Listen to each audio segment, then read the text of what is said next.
pessoa que teve uma vida devassa, e muitos tiveram, em grande escala, mas em pequena escala quase todo mundo teve de alguma maneira ou outra.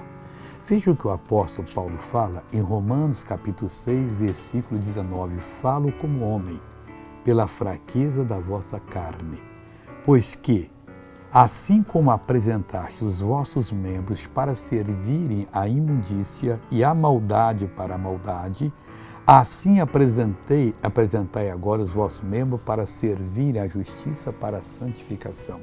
Resumindo tudo, esqueça o passado. Se já pediu perdão a Deus, você está perdoado. Se não pediu, peça. Já aceitou Jesus, você está salvo. Se não aceitou, aceite agora. E passe agora a viver, preste atenção nessa palavra, para servir à justiça de Deus para a santificação. A partir de agora, consagre-se e você vai ser uma verdadeira bênção em nome de Jesus.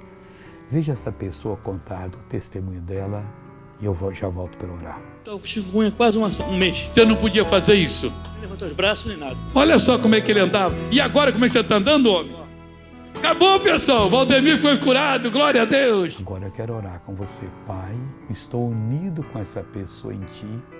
Eu repreendo todo o mal que está na vida dela. Eu reprovo, eu mando que saia, que vá embora, que desapareça e nunca mais volte, em nome de Jesus. E você diz, amém, obrigado, Jesus. Que Deus te abençoe bastante, é a minha oração e amém.